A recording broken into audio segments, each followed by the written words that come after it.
Welcome back to the Explanation Pro. Today I'll recap a war action film called Battalion. Spoilers incoming. In the spring of 1917, the First World War continues to persist in Russia.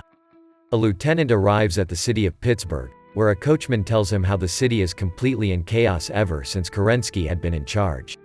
At a cozy home, a woman named Nadia is beautifully singing a masterpiece, accompanied by her mother.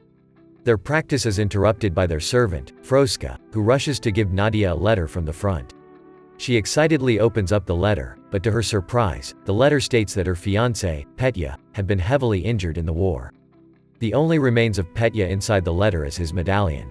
She starts to burst out in tears, and at the same time, Vera enters their home and also hears about the distressing news. She then informs Nadia that she will be joining the Bachkareva Women's Battalion, and is only there to bid farewell to them.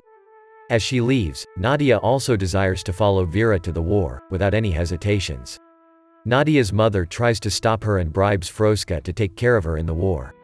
At a meeting, Colonel Sapleyev informs the others about their soldiers romanticizing the thought of a false freedom. Most Russian soldiers are on the verge to attempt a revolt, since they prefer having drinks with Germans, resulting in them being unfit for the army.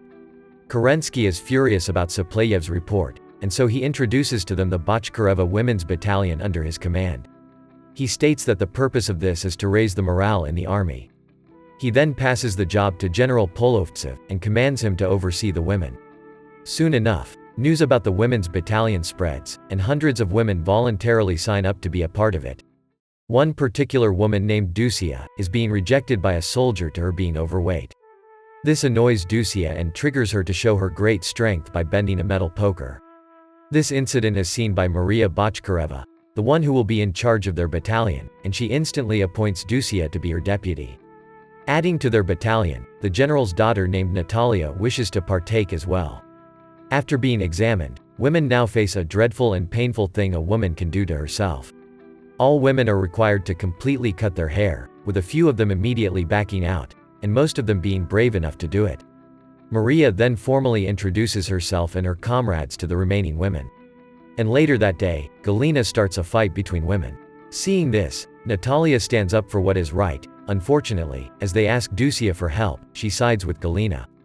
As their argument is gradually escalating, Maria jumps in on the commotion, and after hearing their argument, she takes back Dusia's banner and passes it on to Natalia.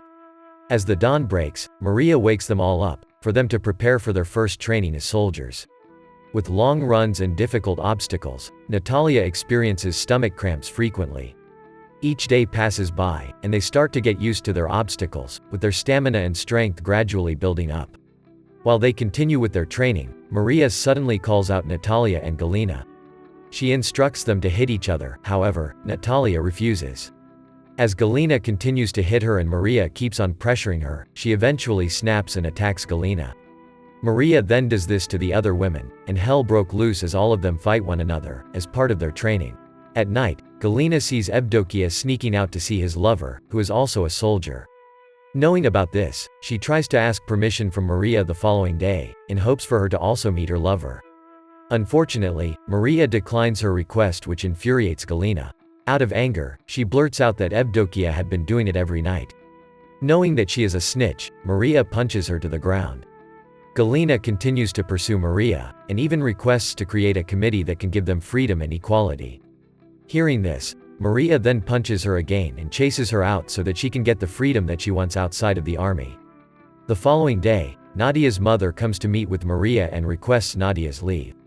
Nadia and Froska are then called to Maria's office, and they are surprised to see Nadia's mother there. Nadia then learns about her mother paying jewelry to Froska, so that she can take care of her. Froska then feels ashamed and walks out of the room. Nadia, on the other hand, refuses to leave the army and chooses to stay. With no other choice, her mother leaves and respects her daughter's decision. At the same time, Froska rushes to give back the jewelry to Nadia's mother, and goes back in line with the soldiers. Later that day, Maria is suddenly arrested due to a complaint of her hitting a subordinate. As she arrives at General Polovtsev's office, she discovers that it was Galina who filed a complaint against her. Upon Galina's request, she is to create a military committee led by her. Galina's offer quickly enrages Maria and triggers her to doing rude gestures toward Galina and her friends. Her actions lead to her being arrested due to insubordination, as well as the dissolution of her battalion. Upon knowing this, Natalia leads the Bachkiva Women's Battalion and gathers them in front of General Polovtsev's office. She barges in to talk with General Polovtsev and asks him to explain why their commander had been arrested.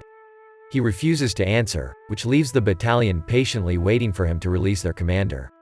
They wait for General Polovtsev's answer from day to night in rain or shine. Realizing their efforts, he eventually releases Maria from custody. However, he demands that if one of them fails the evaluation, none of them will go to the front and partake in the war.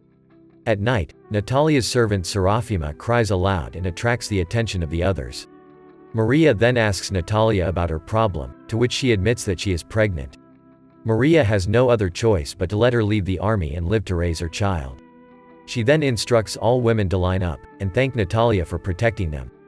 Before Natalia leaves, Maria passes the banner and obligation of being the deputy to Vera. The next morning, the battalion's final exam commences. The exam starts off smooth, until Nadia falls from one of the obstacles and sprains her ankle. In the end, Froska and Vera escort her to finish the exam together, but Maria is angry at them since they were too late. Fortunately, Froska suddenly explains that they are only instructed to complete the obstacle, without any time limit. Realizing that she's right, General Polovtsev declares that the whole battalion had passed the exam, and is due to an oath-taking ceremony that finally declares them as regulars in the army. As the women are about board their train and go to the front, Nadia suddenly sees the body of her fiancé. She quickly embraces him and gives him back his medallion. The train then starts to move, and Nadia quickly goes back to the train, not knowing that Petya is alive. The women stop by their tracks and enjoy their time at a nearby puddle. The sounds of numerous men running towards them alarm the ladies. They quickly guard themselves by pointing their guns at the men, who are Russian soldiers that lost their will to fight the Germans, and invalidates the war. Maria then goes to meet with their commander and asks him to put the women on the front line of the war, to which he approves. The Bachkareva Women's Battalion finally enters the front line, and they start to prepare themselves in case of unforeseen events. While they are chatting with one another, one soldier notifies them about Germans approaching their territory. Vera and the others quickly meet up with the Germans, who are carrying a basket filled with alcohol and food. Vera is suspicious of their enemy, and so she reads their little notebook and realizes that they are a spy. She quickly informs this to their commander, and the two Germans start to run away from them. As the chase goes on, Dusia stabs one of the Germans to his death, and she eventually cries since it is her first time ending someone's life. Maria then commands Evdokia, along with another soldier, to escort the other German to their headquarters. Along the way, the other soldier sprains her ankle, leaving Evdokia the only one to escort the German. The two talk along the way, where Evdokia starts to loosen up around the German. She is suddenly tricked by the German, which leads to her death. Her body is then found by the others, and Maria cries out as she carries her lifeless body. Evdokia's lover also sees her and painfully mourns her death. The other soldier, who sprained her ankle along the way, begs for forgiveness, and she blames herself for Evdokia's death. After a month, the women are still guarding at the front lines, when a surprise gas attack occurs. Froska quickly gives out masks to the soldiers, but she soon realizes that none is left for her to use. She is then intoxicated by the gas and eventually dies on the spot. The remaining women fight for their lives against the sudden attack by the Germans, with Dusia being one of the prominent soldiers in the battle. As they successfully defend themselves, Maria personally asks the male soldiers' commander to help them out in the war. Unfortunately, the commander admits that his men no longer want to partake in the war. As she leaves to go back to the front line, the men confront him and call out his husband. The pair hits one another, and Maria's husband ends up beating her until she's unconscious. Meanwhile, news about the Bachkareva Women's Battalion fighting against the Germans without any male soldiers reaches the higher-ranked officers. And so Kerensky orders that they attack the Germans and plan their operation within 3 days. As Colonel Sapleyev walks out of the conference room, Petya asks him to let him fight on the front lines after seeing Nadia heavily wounded in the war. Colonel Sapleyev then tells him that they will go together and fight in the war. As night falls, the battalion prays together before the start of their surprise attack against the Germans. Their plan commences, and this leaves the Germans unprepared for them. They continue to fight until the next morning, and they successfully obtain their place. After that, Maria orders Vera and Nadia to ask for help from the male soldiers. The two of them go to meet the commander, but to their dismay, none had volunteered to help them in the war. The women have no other choice but to continue the war without any reinforcements. On the other hand, Colonel Supleyev and Petya arrive at the male soldiers' camp. Colonel Supleyev commands their commander to bring horses since he and Petya will personally fight on the front lines. The commander then tells them that they have no horses, and lets them meet his soldiers to check for themselves. One lieutenant from the group refuses for them to help the women fight in the war. He insists that officers can't take part in combat, or else they will be executed. His words lead to Colonel Supleyev punching him in the face, to which the lieutenant shows a machine gun in front of the colonel to threaten him if he continues to partake in the war. The commander then makes a bold move and removes his rank insignia on his uniform, to show that he is no longer an officer and can fight in the war. Colonel Supleyev and the others do the same, and they eventually join forces to help the women's battalion. Back in the war, the Germans also attack the women by surprise. With only a few of them left and being outnumbered by the Germans, they all continue to fight with all their might. As Kolya, Vera's lover, is manning the machine gun, he is suddenly shot to his death and leaves Vera the one to operate it. As she is about to operate it, she is instantly shot by the Germans as well, and she eventually falls on top of her lover, dying together. The strength of the Germans gradually overwhelms them, and they are left to squeeze in one corner together. Nadia tries to sneak out and look at their enemy's position, but she speaks out about the bad news that the Germans are approaching them from both sides. Realizing that this may be the end for them, Maria apologizes to them and they all pray for their safety. All of a sudden, they start to hear rumbling footsteps nearby.